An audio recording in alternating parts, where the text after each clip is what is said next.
नमस्कार। Very good afternoon to all of you. एक छोटा सा शेर सुनाते हैं। जलते घर को देखने वालों फूस का छप्पर आपका है, आग के पीछे तेज हवा है, आगे मुकद्दर आपका है। उसके कत्ल पे मैं भी चुप था, उसके कत्ल पे मैं भी चुप था, मेरा नंबर अब आया, मेरे कत्ल पे आप भी चुप हैं, अगला नंबर आपका है। ठीक है। इस पर्टिकुलर शेर का जो रेफरेंस होगा ना इस वीडियो के संदर्भ में, क्या बातें हम कहना चाह रहे हैं, वो लास्ट लास्ट तक चीजें आपके समझ में आएंगी। And that's the exact reason कि थोड़ा इस वीडियो को आखिर तक देखने का प्रयास करिएगा। आपके काम के लिए कुछ कुछ चीजें इसमें हम कंपाइल कर रखे हैं। ठीक है। आज बीपीएससी का जो मेंस का ऑप्शनल वाला पेपर था वो आप लोग दे करके आए होंगे। सो पहला चीज तो ये कि इस चीज के लिए आप बधाई के पात्र हैं। जस्ट रिलैक्स, 2-3 दिनों तक आराम करिए। और अगर इस बार आपने बीपीएससी मेंस की परीक्षा नहीं भी दी है ना, तो घबराने की कोई बात नहीं है। निरंतर अभ्यास करते रहिए, प्रयास करते रहिए। महादेव की कृपा हुई तो एक ना एक दिन आप जरूर दे रहे होंगे। ठीक है। साइंस वाले सेक्शन को लेकर के बहुत सारा कंसर्न आया, मिली जुली प्रतिक्रिया आई कि पेपर इतना टफ है, उतना पेपर टफ है। जो करंट अफेयर्स वाला सेक्शन है उसको लेकर के भी बच्चों के मिक्स रिव्यूज आए। But in that particular video मैं अपने को सीमित करने वाला हूं केवल डीआई सेक्शन तक, कि डीआई में क्या क्या छोटी छोटी गलतियां हुई हैं बीपीएससी के तरफ से, क्या उनका उपचार हो सकता है, और इवन बीपीएससी के तरफ से भी राइट कोर्स ऑफ एक्शन क्या हो सकता है। ठीक है, तो आइए शुरू करते हैं। यहाँ पर एक छोटा सा हेडिंग देख रहे होंगे आप लोग, खेत खाए गधा मार खाए जोल्हा। पता ही आप लोगों को कि बीपीएससी निबंध के पेपर में एक स्थानीय लोकोक्तियों कहावतों से रिलेटेड भी क्वेश्चन पूछता ही है। तो वैसे ही बिहार की एक बड़ी प्रसिद्ध सी ये कहावत है, खेत खाए गधा और मार खाए जोल्हा। इसका सिंपल सा मतलब ये होता है कि गलती कोई और करे और उस गलती का खामियाजा आप किसी और से रिकवर करें। ठीक है। क्वेश्चन अगर सेट करने में डीआई सेक्शन में गलतियां किया गया है, ठीक है, तो इस गलती का भुगतान छात्रों को नहीं करने देना चाहिए। क्या बीपीएससी ऐसा करे जिसके बिहाफ पर सारे छात्र संतुष्ट हो? और संतुष्ट तो आप खैर सबको कभी नहीं कर सकते हैं, but there is a term called natural justice. ठीक है, नेचुरल जस्टिस एक शब्द होता है, प्राकृतिक न्याय। तो कम से कम प्राकृतिक न्याय के जो मूलभूत सिद्धांत है ना, उसको इस मामले में जरूर फॉलो अप करना चाहिए। पहले ब्रीफली हम लोग देखते हैं कि पेपर में कौन सी वो मूलभूत गलतियां रही हुई हैं जिसको लेकर के छात्र बहुत ज्यादा परेशान रहे हैं, और इन गलतियों के कारण छात्रों का अन्य सेक्शन में किस तरीके से कुछ नुकसान हुआ होगा, उसका क्या एक साइकोलॉजिकल इम्पैक्ट होगा, किस तरीके से गलत क्वेश्चन खासतौर से डीआई सेक्शन में बच्चों को मनोवैज्ञानिक तौर से परेशान कर सकता है। इस चीज के ऊपर एक बार हम लोग चीजों को देखते हैं, चीजों को समझते हैं। ठीक है। पहले तो पेपर में आई हुई गलतियां देखते हैं कि गलतियां क्या है। पहला गलती देखेंगे कि इस वाले क्वेश्चन में क्या किया गया है ना, कि नीट योग्यता प्राप्त उम्मीदवारों की कुल संख्या दी गई है। इसमें कोई समस्या वाली चीज नहीं है, संख्या कुछ भी हो सकती है। लेकिन जब उसका बाइफर्केशन दिया गया है ना, तो ये बाइफर्केशन जब भी आप जोड़ेंगे तो 12 और 17 29 हो गया, और 15 44 हो गया। 44 में 14 जोड़ेंगे तो ये 58 हुआ, 58 में 18 जोड़ेंगे तो वो 76 हुआ, और 76 में फिर 25 जोड़ेंगे तो ये टोटल नंबर 101 हुआ। ठीक है। क्वेश्चन आर एस अग्रवाल से उठाया गया है, और एज इट इज उसमें जो गलती थी ना, उस गलती को एज इट इज प्रिंट करवा दिया गया है। ठीक है। क्वेश्चन सेट करने वाले जो भी महानुभाव रहे होंगे, उन्होंने एक बार उस क्वेश्चन को बना करके भी नहीं देखा होगा, बस कहीं से कॉपी पेस्ट कर लिया। ठीक है। क्वेश्चन कहीं ना कहीं से उठाया ही जाता है, इसमें कोई समस्या वाली चीज नहीं है। बट कम से कम डीआई, चूंकि ये ऑब्जेक्टिव वाला, मतलब इसमें ऑब्जेक्टिव तरीके से मूल्यांकन होता है ना, इट्स माई वे और स्काई वे। ठीक है। या तो पूरे मार्क्स मिलेंगे या तो नहीं मिलेंगे। मैथ्स में नहीं होता है ना कि ठीक है गांधी जी हम नहीं, हमको याद आ रहे हैं तो सुभाष चंद्र बोस साहब कहीं 4 चीजों को लिख देंगे कि बड़े नेता थे, देश की आजादी में उन्होंने कंट्रीब्यूट किया। यहाँ तो साहब एक पर्टिकुलर आंसर होगा ना, और उस आंसर को जो भी जिन्होंने भी क्वेश्चन सेट किया हुआ है, ह्यूमन एरर ही कहा जाएगा या वॉट एवर दैट इज, ये एक गलती है जिसके कारण बच्चे परेशान हुए होंगे। और अब सोचिए कि कैसे परेशान हुए होंगे, उसको भी थोड़ा हम लोग डिटेल में बताते हैं। हुआ यह है कि पैटर्न आप लोगों को पता ही है कि 36-36 मार्क्स के 2 क्वेश्चन हैं, और ये क्वेश्चन रिलेटिवली ज्यादा आसान है अगले वाले क्वेश्चन के मुकाबले। ठीक है। लेकिन जब बच्चा ये देखेगा ना कि भाई 101% है, या तो आधे बच्चे ऐसे होंगे ना जिन्होंने इस चीज के ऊपर ध्यान नहीं दिया होगा, और ध्यान नहीं दिया होगा ना तो वो बड़े धड़ल्ले से क्वेश्चन बना करके चले गए होंगे, ठीक है, वो तब उनको कोई भी समस्या इस क्वेश्चन में कम से कम नहीं आया होगा, ठीक है। तो इस क्वेश्चन में समस्या नहीं आए, लेकिन कुछ ऐसे बच्चे जिनका ध्यान इस चीज के ऊपर चला गया होगा कि भाई ये तो 101% है, और 101% है तो ये कैसे बनेगा, ये किस नए तरीके का डीआई है, तो उन बच्चों का कहीं ना कहीं 10 या 15 मिनट आपको, या जो भी लेट से 5 मिनट 2 मिनट जो भी समय है, ठीक है, मैं कह रहा हूं कि भाई लेट से कि वो 1 मिनट की है, लेकिन 1 मिनट वो लड़का इसी उधेड़ बुन में रहा होगा कि भाई ये बनेगा तो कैसे बनेगा, और इसके कारण कहीं ना कहीं वो दूसरे आंसर पर भी इंपैक्ट करता है, चीजें साइकोलॉजिकली चूंकि अफेक्ट करती हैं, और दूसरा चीज की भाई जो आपने समय नष्ट किया उस समय की भरपाई, चूंकि सबको 3 घंटा ही मिलता है, उस 3 घंटे में आप आंसर लिख लो, 3 घंटे में फुटबॉल खेल लो, 3 घंटे में हनी सिंह साहब के गाने सुन लो, सब चीज बराबर है, ठीक है। तो जो लड़का का ध्यान इस पे गया होगा वो परेशान हुआ होगा, एक तो समस्या इस, ठीक है।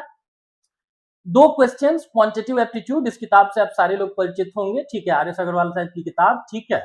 क्वांट के फील्ड की जो सबसे पहली किताब है, that particular title goes to this book, यहीं से दो क्वेश्चन उठाए गए हैं, लेकिन फिर उसमें भी एक छोटी सी समस्या है, जैसे क्वांटिटेटिव एप्टीट्यूड की पीडीएफ से 706 नंबर पेज पर आप जाएंगे ना, तो वहां पर ये क्वेश्चन आपको देखने को मिलेगा, सेम डेटा देखने को मिलेगा 16, 11, 21, और यहां पर भी देखिए 16, 11 आपको 21, इस तरीके से सेम चीजें देखने को मिलेगी, लेकिन एक बेसिक गलती क्या हो रखी है, उसको गलती कह लीजिए, या कम से कम बीपीएससी को आकर के उसके ऊपर क्लियरेंस देना चाहिए कि क्या राइट कोर्स ऑफ एक्शन होगा। वो ये है कि भाई यहां पे तो क्वेश्चन जो ओरिजिनल पेपर में था, जो आर एस अग्रवाल में था, वो जो क्वेश्चन है आर एस अग्रवाल वाला, just give me a second, उसमें क्वेश्चन में बताया गया है पॉवर्टी और बिलो पॉवर्टी लाइन, ठीक है। तो यहां तो चीजें डिजिटली चलेंगी ना, डिजिटली कहने का मतलब चीजें या तो 0 होंगी या तो 1 होगा, या तो कोई आदमी पॉवर्टी लाइन के बाहर होगा या तो उसके अंदर होगा, या तो कोई आदमी गरीब होगा या तो गरीब नहीं होगा। लेकिन इस क्वेश्चन में क्या कर दिया गया है ना कि एक डिवोर्स्ड पॉपुलेशन बताया गया है, एक मैरिड पॉपुलेशन बताया गया है, और इसके बाद और कोई सा भी इंफॉर्मेशन नहीं दिया गया है। तो इसको दो तरीके से समझा जा सकता है, या तो समझिए कि मैरिड पॉपुलेशन और जो डिवोर्सी लोग हैं वो आपको ओवरऑल सोसाइटी के छोटे छोटे हिस्से हैं, ठीक है, और या तो समझिए कि यही दोनों लोग सोसाइटी में केवल एग्जिस्ट कर रहे हैं, ठीक है। तो इन दो तरीके से, और इसका प्रॉपर एक्सप्लेनेशन यहां पर दिया हुआ नहीं है, ठीक है। इसको ऐसे समझिए, जो आर एस अग्रवाल का वर्जन ये है कि ये मेरा डिजिटल बोर्ड या तो ऑन है या तो ऑफ है, चीजें डिजिटली 0-1 पे ऑपरेट हो रही हैं, और अगर आप यही पूछेंगे कि इस कमरे से जहां से चीजों को हम रिकॉर्ड कर रहे हैं वहां पर इस डिजिटल बोर्ड और इस पेन के अतिरिक्त भी बहुत सारी चीजें हैं, समाज बहुत सारे आपको क्लासेस में डिवाइडेड होता है, तो ये भी एक कंसर्न है जिसको कम से कम बीपीएससी को एड्रेस करना चाहिए, कम से कम क्लियर करना चाहिए कि चीजें क्या है। अब थोड़ा बात करते हैं कि भाई ये गलती आखिर कैसे हुआ होगा, क्या हुआ होगा, ठीक है। पहला चीज तो जानेंगे कि इंग्लिश में एक वर्ड होता है इम्पिकेबल। इस वर्ड का मतलब होता है एक ऐसा व्यक्ति, एक ऐसी संकल्पना जिसमें कोई गलती ना हो, ठीक है। मेरी जो छोटी सी समझ है उसके हिसाब से मर्यादा पुरुषोत्तम भगवान राम को छोड़ करके इस दुनिया में कोई सा भी इम्पिकेबल व्यक्ति नहीं है, ठीक है, कोई सा भी इंस्टीट्यूशन नहीं है। लॉज ऑफ थर्मोडायनेमिक्स जाकर के पढ़िए, लॉज ऑफ थर्मोडायनेमिक्स से भी क्या समझ निकलता है कि किसी एक सिस्टम को अगर आप 100 यूनिट ऑफ एनर्जी प्रोवाइड कर रहे हैं तो वो 100% यूजफुल वर्क में आपको कन्वर्ट नहीं होगा, कहीं ना कहीं हीट लॉसेस भी देखने को मिलेंगे। तो जैसे बाकी संस्थाओं में क्या होता है, बाकी गवर्नमेंट की संस्थाओं में थोड़ा बहुत भ्रष्टाचार होता है, थोड़ी बहुत इरेगुलरिटीज होती है, और फॉरगेट अबाउट गवर्नमेंट इंस्टीट्यूशन और सरकारें, हमारे आपके जीवन में हम लोग कौन से परफेक्ट बैठे हुए भाई, हम लोग में तो भी तो गलतियां हैं। लेकिन अगर इन गलत क्वेश्चन के आधार पर अगर आपने छात्रों को आंकना शुरू किया ना सर, तो फिर ये कुछ वैसा ही होगा कि भाई गलती कोई और कर रहा है, ठीक है, खेत खाए गधा, और उसके बदले में जो जुलाहा है उसको आप पीट दे रहे हैं। ये वैसा ही है कि भाई रोड पे चलते समय हम अगर एक्सीडेंट कर दें तो उसके बाद हम ट्रैफिक पुलिस को पकड़ करके बोलेंगे सर आप इसका जुर्माना भर दो। क्यों भरेगा वो भाई? वो क्यों भरेंगे? उसका जुर्माना तो हमको भरना होगा ना। तो अब इस चीज के ऊपर बच्चे बहुत ज्यादा कंसर्न है कि क्या किया जाना चाहिए, क्या हो सकता है। मेरे समझ से दो चीजें हैं। पहला चीज तो ये कि बीपीएससी ना अभी के समय में उन्होंने अपना एक यूट्यूब प्लेटफॉर्म भी खोल रखा है, ठीक है। वहां पर समय समय पर बहुत अच्छी चीजें वो लोग अपडेट करते हैं, ठीक है। अगर आप लोगों में से कुछ लोगों को ये न पता हो तो let me show you these things, let me show you these thing. हाँ, यहाँ पे देखिए बीपीएससी का जो ऑफिशियल साइट है ना उस पे जाकर के जो पार्डन में बीपीएससी का जो ऑफिशियल यूट्यूब है ना उस पे ऐसी बहुत सारे आपको कंटेंट मिल जाएगा। एडीओ परीक्षा से संबंधित समस्या कब और क्या करें शिकायत, ठीक है। तो शिकायत निवारण का जो तंत्र है ना, जो मैंने देखा हुआ है कि पिछले 2-3 सालों में वास्तव में अच्छा हुआ है, ठीक है। ये जो सर है ये समय समय पर चीजों को रेक्टिफाई करते रहते हैं, क्लियर करते रहते हैं, ठीक है। अभी रिसेंटली मेरा जो अपना प्लेटफॉर्म है सिविल स्टूडो, वहां पर लास्ट बीपीएससी को लेकर के करीब 300-400 बच्चों का हम लोगों ने इंटरव्यू कंडक्ट किया और उसमें 50% बच्चों का कंसर्न ये होता था ना कि सर कोई चीज फैक्चुअली हम बोल देंगे तो क्या हमको जज किया जाएगा क्या? हम लोग को हाथ जोड़ के हंसते हुए बताना पड़ता था कि बाबू आप प्रीलिम्स एग्जाम क्लियर कर चुके हैं, आपने मेंस क्लियर किया हुआ है, बस आपसे थोड़ा बात करके देखना है कि आपकी पर्सनालिटी क्या है, कि आप चीजों को ब्लफ तो नहीं कर रहे हैं, झूठ तो नहीं बोल रहे हैं, ठीक है। फैक्चुअल चीजों पर तो आपको प्रीलिम्स एग्जाम चेक कर लेता है, मेंस आपका राइटिंग स्किल कितना अच्छा है चेक कर लेता है, अब आपकी थोड़ा पर्सनालिटी जानना बाकी है, ठीक है। तो इन्हीं सारे आइडियाज को मैंने देखा कि इस चैनल पर ना सर ने बहुत अच्छे तरीके से एक्सप्लेन कर रखा है, ठीक है। तो आई एम क्वाइट होपफुल कि विद इन नो टाइम कहने का मतलब कि अभी तो एग्जाम हुआ है, कॉपियां कलेक्ट करना, उनको प्रॉपर जगह पर पहुंचाना, इसमें 3-4 दिन का समय लगता है। तो हम लोगों को इंतजार करना चाहिए कि इन 3-4 दिनों में कुछ क्लैरिफिकेशन आए, कम से कम इन 3 क्वेश्चंस के ऊपर, ठीक है। तो इन 3 क्वेश्चंस के ऊपर कुछ ना कुछ अगर क्लैरिफिकेशन आए तो चीजें अच्छी हो सकती हैं, ठीक है। अगला एक कंसर्न क्या हो सकता है? क्वेश्चन तो हम लोगों ने देखा है कि भाई क्या क्या गलतियां मोर और लेस हम लोगों को देखने को मिल रही हैं, इसका क्या क्या साइकोलॉजिकल इम्पैक्ट हो सकता है कि एक बच्चा मतलब वो 101% वाले को सोचते रह जाए कि जा अब ई कैसे बनेगा, ठीक है। तो this is the exact reason कि थोड़ा बीपीएससी अगर अपने तरफ से क्लैरिफिकेशन लाता ना तो वो अच्छा होता। और क्लैरिफिकेशन लाने के साथ साथ आई स्ट्रांगली बिलीव कि आप लोग भी, क्योंकि बीपीएससी का जो भी ऑफिशियल ईमेल आईडी है या जो भी आपका कंसर्न मोबाइल नंबर है, फोन नंबर है, वो दिया हुआ है। तो उस पे अगर क्लैरिफिकेशन नहीं आता है तो हालांकि मैं आशान्वित हूं कि क्लियर करेगा, ठीक है, बीपीएससी क्लियर करना चाहिए। बट अगर नहीं होता है समहाउ तो जाकर के एक बार आप लोग क्लैरिटी मांग भी सकते हैं, आप उनसे मेल इत्यादि के थ्रू कनेक्ट हो सकते हैं और वहां पर you will have some better clarity. But इस काम को मैक्सिमम लोगों को इसलिए करना चाहिए बिकॉज देखिए सारे लोगों का ये कॉमन कंसर्न है and this is the exact reason ना कि इस वीडियो के स्टार्टिंग में ही एक लाइन हम यूज किए, एक शेर यूज किए कि उसके जलते घर को देखने वालों फूस का छप्पर आपका है, आग के पीछे तेज हवा है, आगे मुकद्दर आपका है। हम सारे लोग क्या होते हैं? सिंगल इंडिविजुअल होते हैं, ठीक है। तो हम लोग एक कलेक्टिव प्रयास करके ही तो मतलब सिस्टम को और बेहतर कर सकते हैं ना। बीपीएससी भी क्या है? बिहार के लोगों को सर्व करने की एक संवैधानिक संस्था है।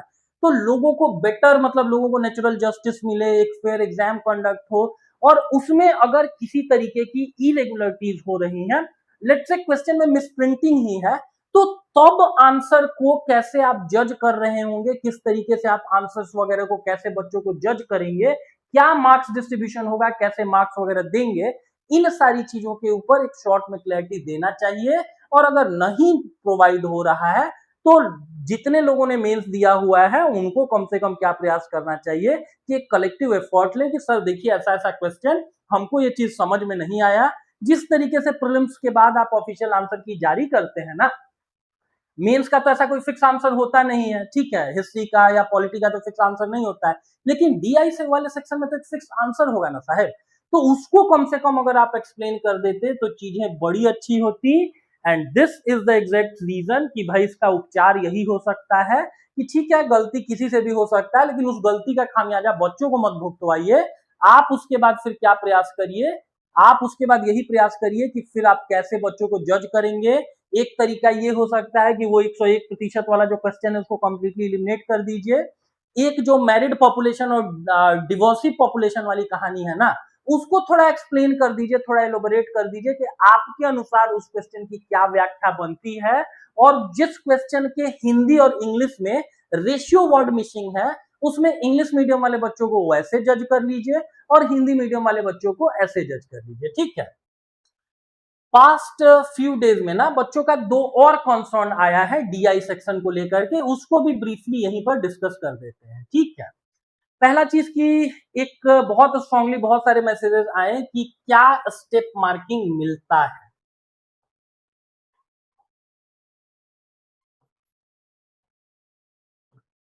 और दूसरा क्वेश्चन ये है कि मेरा आंसर गलत आया है, मतलब दो ही तो चीजें होगी। ठीक है, या तो आपने पूरा गलत कर दिया हो, तब तो कोई बच्चा मतलब क्वेश्चन थोड़े ना रेज करेगा, कोई कमेंट थोड़े ना लिखेगा कि तब क्या होगा सर मेरा पूरा का पूरा गलत है, तब क्या होगा। तो भाई उसमें हम क्या, कोई से भी आदमी यही रिप्लाई करेंगे कि फिर उसमें कोई मार्क्स नहीं मिलेगा। बट कुछ बच्चों का कंसर्न है कि मेरा बहुत सारा स्टेप सही है, बट सम हाउ एग्जाम का पीयर प्रेशर या जो भी ह्यूमन एरर हुआ उसके कारण हम फाइनल आंसर तक नहीं पहुंच पाए। तो कितना स्टेप मार्किंग एप्लीकेबल होता है। और दूसरा, मेरा स्टेप भी अच्छा हुआ लेकिन आंसर मेरा गलत आ गया फाइनली, उसके लिए क्या चीजें हो सकती हैं।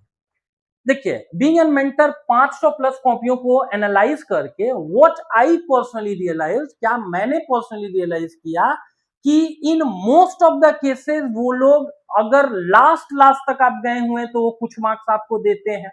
ठीक है, लेकिन स्टेप मार्किंग जो अगर वो लोग करते भी है ना, वो स्टेप मार्किंग एज सच मतलब बोर्ड एग्जाम टाइप से नहीं होता है। बोर्ड एग्जाम में क्या होता है कि 6 नंबर का क्वेश्चन है, गिवन टू प्रूव भी लेट से आपने लिख दिया तो उसके बिहाफ पर भी वो लोग एक आध नंबर दे देते हैं। यहां पर वैसा नहीं होता है। अगर स्टेप्स अगर बहुत आगे तक आप सही लेकर के गए हुए हैं, फाइनल कोई कैलकुलेशन में एरर वगैरह दिख रहा है, तो इन सर्टेन केसेस हम देखें कि कुछ कुछ मार्क्स दिया गया है। ठीक है, यहां पर भी सब्जेक्टिविटी है, इस चीज को समझिएगा। लेट से 10,000 बच्चों की कॉपी चेक होनी है, तो क्या 10,000 बच्चों की कॉपी किसी एक व्यक्ति के पास ही चेक होने के लिए आएगी? नहीं साहब। आप जोड़ लीजिए ना कि एक व्यक्ति अगर, फिर तो ये डीआई का क्वेश्चन यही हो गया, एक व्यक्ति एक शिक्षक अगर 50 कॉपियां चेक करते हैं तो 10,000 कॉपियां चेक करने में उनको कितना समय लगेगा। तो मे बी जो अलग अलग हम पैटर्न देखें उसका एक रीजन ये हो सकता है कि अलग अलग लोगों ने कॉपियों को चेक किया। अब सबकी पर्सनालिटी थोड़ी अलग होती है, सबके साथ जीवन में एक पर्टिकुलर दिन एक अलग तरीके का सिचुएशन होता है। अगर आज लेट से हम लाइफ में बहुत खुश हैं और आपकी कॉपी हमको चेक करना है, तो हम क्या कर रहे होंगे कि आपको थोड़ा लिबरल होकर के मार्क्स दे देंगे।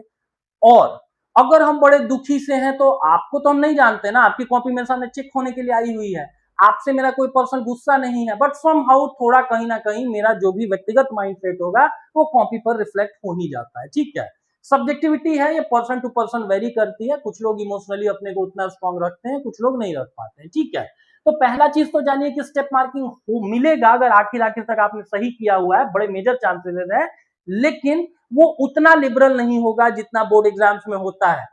मैंने देखा कि सर्टेन कॉपी में कंप्लीटली काट दिया गया है, उसके बिहार पर कोई मार्क्स नहीं दिया गया है और आप उसके लिए क्लेम भी नहीं कर सकते हैं। ठीक है, दूसरा चीज की मेरा आंसर गलत है, बाकी मेरे स्टेप सही हैं। तीसरा एक और क्वेश्चन बहुत सारे बच्चों ने पूछा कि लेट से कि आंसर हुआ 10/15, तो हम उसको सिंप्लीफाई करके 2/3 नहीं लिख करके आए हैं, क्या मेरे मार्क्स कटेंगे या नहीं कटेंगे? इस वाले कंडीशन में तो बिल्कुल नहीं कटते हैं। मैंने पर्सनली एक भी, चूंकि पब्लिक डोमेन में कॉपियां डाली गई हैं, देखिए हमेशा किसी को क्रिटिसाइज मत करिए। बीपीएससी के ये क्रेडेंशियल तो मानिए कि पहली बार पूरे भारतवर्ष में किसी एक आयोग ने इतना सब्जेक्टिविटी होने के बाद ये डेयरिंग किया हुआ है कि कॉपियां हम पब्लिक डोमेन में डाल रहे हैं। ये बच्चों के बेटरमेंट के लिए ही है। ये फ्यूचर अपकमिंग आपको एग्जाम देना है तो एक तरीके से रेफरेंस पॉइंट आपको मिल जाएगा, उदाहरण मिलेगा कि हाँ ऐसा आंसर लिखने पर ऐसी चीजें दी जाती हैं। ये जो कॉपियां हम 500 देखें उसी के बिहाफ पर तो आपको बता पा रहे हैं, नहीं तो हम या कोई सा भी इंडिविजुअल कैसे आपको गाइड कर पाएगा कि हाँ ऐसा ऐसा होता है। ठीक है, कॉपियों को एनालाइज करके। दूसरा चीज ये है कि आंसर अगर गलत हो गया है ना, तो भी सेम चीज एप्लीकेबल है। पूरा मार्क्स वो लोग नहीं देते हैं, लेकिन अगर कुछ कुछ स्टेप्स आपने सही कर रखे हैं तो वो दे देते हैं। ठीक है, तो इन दोनों केसेस में तो बहुत सारी सब्जेक्टिविटी है, वो पर्सन टू पर्सन वेरी करेगा। कितना क्लोज आप आंसर के लेकर के गए हुए हैं उसको भी देखना होगा, लेकिन ये वाला केस जिसके साथ है उसको कम से कम हम एश्योर कर सकते हैं कि मैंने नहीं देखा कि किसी के मार्क्स वार्क्स काटे गए। ठीक है, तो now I am quite hopeful कि आपको ये चीजें समझ में आई होंगी कि why I started that particular video with एक शेर के साथ मैंने क्यों प्रारंभ किया। ठीक है, गलतियां सबसे होती हैं, बीपीएससी आकर के एक बार क्लैरिटी दे दे कि इन 3 क्वेश्चंस को वो कैसे देखता है, उसका परसेप्शन क्या है। या तो यही बोल दे कि भाई वो 101% को आपको 100% मान लेना था, बट फिर कोई बच्चा ये भी क्लेम करेगा कि सर हम तो उस पर आधा घंटा इन्वेस्ट कर दिए, बाद में उनको समझ में नहीं आ रहा था कि डेटा को कैसे कैलकुलेट करना है, तो मेरा आधा घंटा लगा, फिर उस चीज के कारण मेरा माइंडसेट ठीक नहीं रहा, फिर अलग अलग चीजें हुई। और ये वास्तव में किसी के साथ भी हो सकता है। इस बार का पेपर भी तो देखिए कि हिस्ट्री को छोड़ करके बाकी जो सा भी पेपर था वो इतना आसान नहीं था। ठीक है, साइंस वगैरह अगर बहुत किसी ट्रेडिशनली आप पढ़ते आए हैं कि नैनो टेक्नोलॉजी के फादर या मदर ये हैं, तो उससे अब काम नहीं होने वाला था। In depth real life application उन्होंने पूछ रखा था। इन सारी चीजों को एक अलग से छोटे वीडियो में हम ब्रीफ करेंगे, सो दैट 72nd बीपीएससी के लिए you could have some better understanding, आपके पास और बेहतर अवधारणात्मक समझ डेवलप हो सके। ठीक है, और एक चीज की थोड़ा अब स्टैंडर्ड मटेरियल को भी रिफर करना शुरू कर देंगे। हम कब से आप लोगों को बोल रहे हैं कि स्टैंडर्ड मटेरियल पढ़िए, वन लाइनर चीजों का अपना एक इंपॉर्टेंस होता है, लेकिन अब आप शॉर्टकट नहीं अपना सकते हैं। अभी जो हम आपको बताए ना कि लास्ट मंथ में कम से कम 300, 350, 400 बच्चों का इंटरव्यू कंडक्ट कराने के बाद सिविल फोड़ो के मेरे प्लेटफॉर्म पर व्हाट आई रियलाइज कि बड़े अच्छे बच्चे निकल करके आ रहे हैं। ठीक है, उनमें से 70-80% बच्चे बड़े अच्छे हैं। ठीक है, और जो 20% बच्चे लेट से उतने अभी मतलब उनको अभी बीपीएससी लग रहा है कि वनडे का ही एग्जाम है, उन बच्चों को भी मॉक इंटरव्यूज देने के बाद समझ में आया ना, या फाइनली जब इंटरव्यू देने चले गए तो उनको समझ में आया कि वनडे और बीपीएससी में अब अंतर होने वाला है। उस पैटर्न के ऊपर अगर आप तैयारी करेंगे, चीजें आपकी बेटर होंगी। मेंस आंसर राइटिंग लिखते रहिए, प्रीलिम्स के लिए स्टैंडर्ड एनसीईआरटी बेस्ड कंटेंट को कंसल्ट करते रहिए। केवल वन लाइनर आप करंट अफेयर्स वाली मैगजीन्स पर रिलाई मत करिए, थोड़ा एक आध घंटा न्यूज़पेपर पढ़ने के लिए भी निकालिए। आई एम क्वाइट होपफुल कि भाई जितने भी एस्पेक्ट्स थे, जितने भी पैरामीटर्स थे, उनको ठीक ठाक तरीके से यहां हम आपको बताए हैं। फिर भी अगर आपको लगता है कि कोई और सा भी डायमेंशन छूट गया है तो एक बार मैसेज कर देंगे, उसको हम आंसर कर देंगे। ठीक है, आई एम क्वाइट होपफुल कि ये सेशन आपके लिए कुछ तो यूजफुल रहा होगा। और अगर आपको ऐसा लगता है तो इट्स अ हम्बल रिक्वेस्ट कि आप हमारे इस प्लेटफॉर्म को एक बार सब्सक्राइब कर देंगे। 72nd बीपीएससी के लिए बहुत सारा कंटेंट, बहुत सारी अच्छी चीजें, बिकॉज अब आप देख ही रहे हैं ना कि अब तो जाकर के कम से कम जो साइंस के आपके सर होंगे ना, उनसे पूछिएगा कि सर आप डेली न्यूज़पेपर 2 घंटे पढ़ते हैं, अगर नहीं पढ़ते हैं तो ये वाले पेपर को आप कैसे पढ़ाएंगे। ठीक है, so this is the exact reason कि थोड़ा अपने को और स्टैंडर्ड, मतलब अच्छे शत्रु के सामने आपको भी और अच्छा प्रबल होना होगा ना। अच्छा शत्रु कहने का मतलब अच्छा क्वेश्चन पेपर, तो उसके लिए अपनी तैयारी को भी बहुत अच्छा करिए। Thanks for watching. कोई सा भी और कंसर्न अगर आपको लगता है कि रह गया है तो उसके ऊपर एक बार कमेंट कर दीजिएगा, बात कर लेंगे। इन शॉर्ट समरी आपको ये बता देते हैं इस वीडियो को, अगर इन शॉर्ट हमको कंपाइल करना हो तो ये कि बीपीएससी को इन 3 क्वेश्चंस के ऊपर क्लैरिटी देनी चाहिए। दूसरा, नहीं तो आप लोग भी जाकर के क्या कर सकते हैं कि व्यक्तिगत लेवल पर प्रयास कर सकते हैं। फोन नंबर दिया हुआ है, इसके अतिरिक्त ईमेल आईडी दिया हुआ है। और तीसरा चीज की स्टेप मार्किंग, और जो आंसर अगर गलत भी है तो उसके ऊपर भी कुछ मार्क्स मिल सकते हैं। रेशियो वगैरह कोई सा भी आपने दे रखा है उसके ऊपर कोई से भी मार्क्स कटेंगे नहीं। बाकी सारे सेक्शंस को लेकर के क्या करना है, क्या आपका राइट कोर्स ऑफ एक्शन हो सकता है, उन सारी चीजों को एक और वीडियो में हम कवर करने वाले हैं। Thanks for watching. Her her Mahadev.